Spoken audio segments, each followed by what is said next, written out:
ابھی میں ایک ویڈیو دیکھ رہا تھا، وہ ایک عائشہ نامی لڑکی گجرات کی، احمد آباد کی کہانی ہے شاید یار. اس بچی نے احمد آباد گجرات میں اس بچی نے مطلب چھلانگ لگا کے پانی میں موت کو گلے لگا لیا.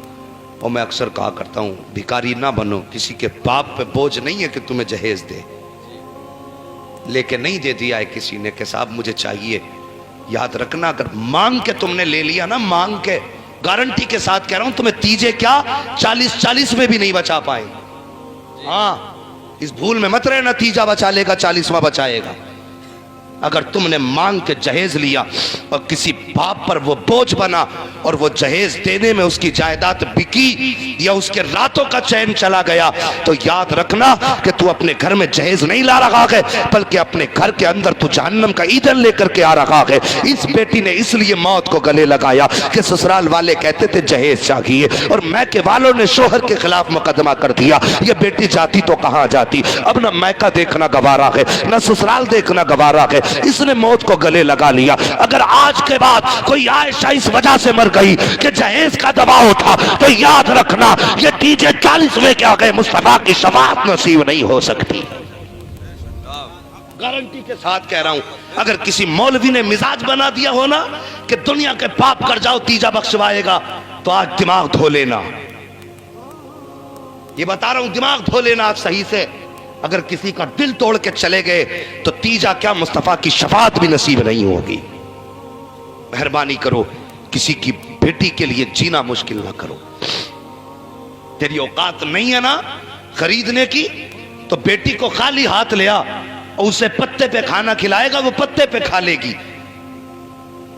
اسے گھر بسانا ہے تو جس حال میں رکھے گا رہ لے گی.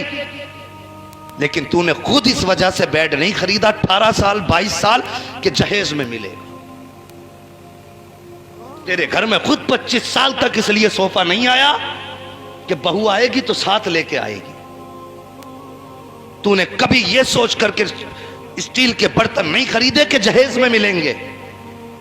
ہاں مہربانی کرو، نکاح اس کا نام نہیں ہے کہ کسی کا گلا دبا کر کے جہیز گھر لانا.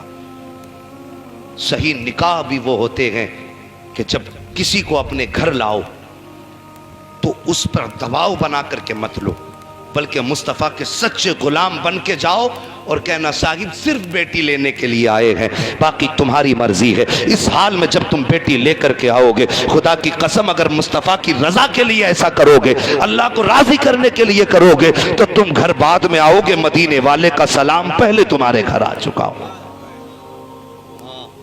مہربانی کرو شادیوں کو آسان کر دو.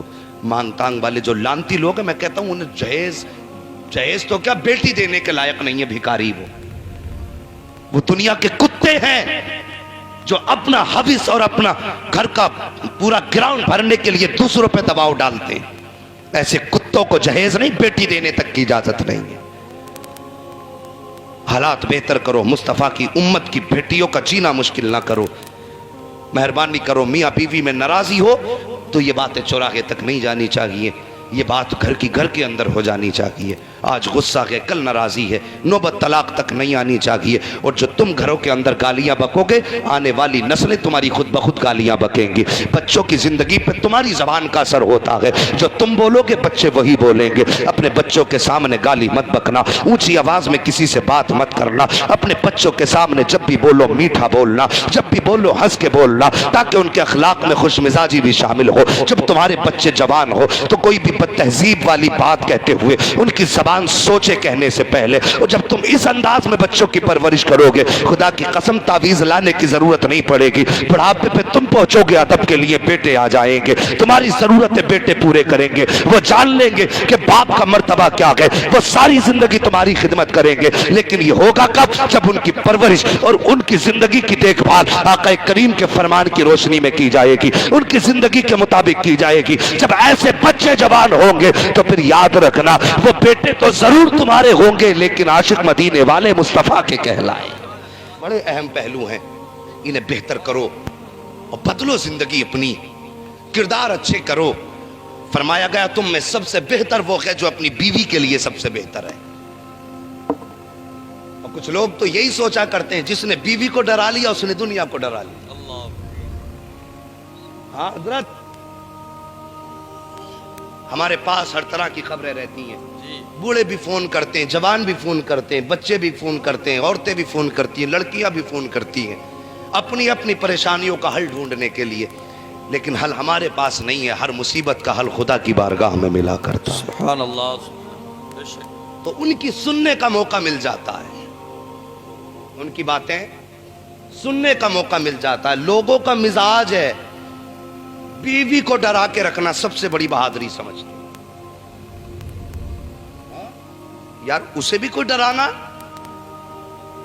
وہ عورت ہے، بیوی ہے تیری، اسے ڈرانا کمال ہے۔ فرمایا میرے نبی نے تم میں سب سے بہتر وہ ہے جو اپنی بیوی کے لیے سب سے بہتر ہے، اپنے گھر والوں کے لیے سب سے بہتر ہے، اور فرمایا میں تم میں سب سے زیادہ اپنے اہل و عیال کے لیے بہتر ہوں۔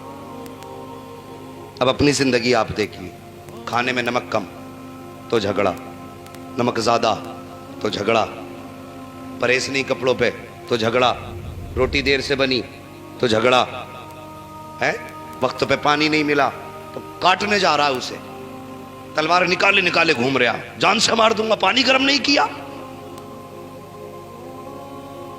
یہ سوچو تو یار، بات بات پہ اتنے لمبے جھگڑے، کھانے کو لے کر کے طلاق پہ نوبت۔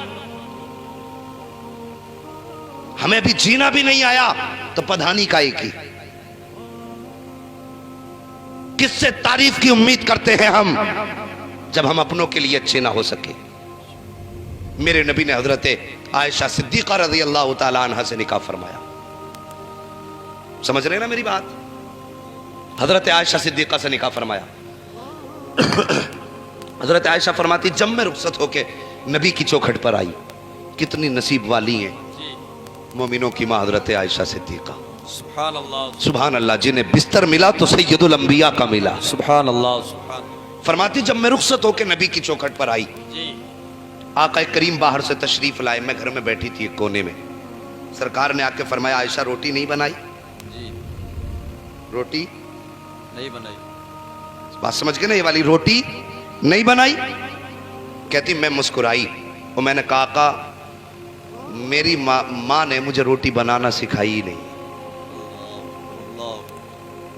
اگر آج بہو اتنی بات کہہ دے تو کپڑے اتارنے کی فرصت نہیں ہوگی اسے، شادی کے طلاق کا توق پہلے گلے میں ٹانگ دے۔ اللہ اللہ، یہی ہے۔ ہاں وہ فرماتی ہیں حضور میری ماں نے مجھے روٹی بنانا نہیں سکھائی، تو ہونا کیا چاہیے تھا؟ ڈانٹنا چاہیے تھا نا، آج کے مزاج کے مطابق کیوں نہیں بنائی روٹی؟ تمہاری ماں باپ نے سکھایا ہی کیا ہے؟ اور جو تجھے 3 ٹائم ناشتہ بنا کے دیتی ہے، کھانا کھلاتی ہے، تیری مرضی کے مطابق چائے بنا کے دیتی ہے، تم اس کے پیچھے پڑ جاتے ہو؟ ایک وقت نمک کیا زیادہ ہو گیا؟ تیرے باپ نے یہی سکھایا؟ تیری ماں نے تجھے آج تک کھانا بنانا نہیں سکھایا؟ باتیں تو لمبی لمبی مارتے ہیں، اس کے ماں باپ کی خیریت نے۔ نمک جو زیادہ ہو گیا، بھائی نمک زیادہ ہو گیا، اس کی نسلیں تباہ ہو گئی نمک زیادہ ہونے۔ یہ مزاج ہے ہمارے۔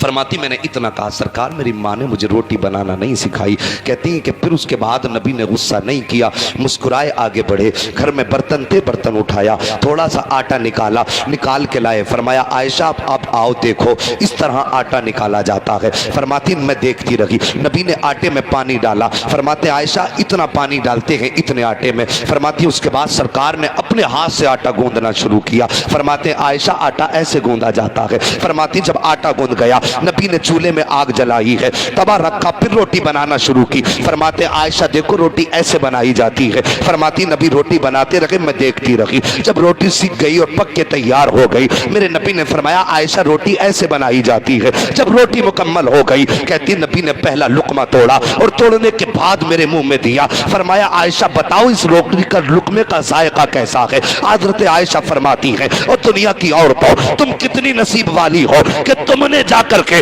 اپنے شوہروں کو اپنے ہاتھ سے پہلا لقمہ کھلایا ہے، لیکن میں سب سے نصیب والی ہوں کہ میں نے اپنے شوہر کو اپنے ہاتھ سے لقمہ نہیں کھلایا، بلکہ نبیوں کے امام نے پہلا لقمہ اپنی عائشہ کو اپنے ہاتھ سے بنا کے۔ زندہ باد زندہ باد، نعرہ تکبیر، نعرہ رسالت، فیضان سرکار مدینہ۔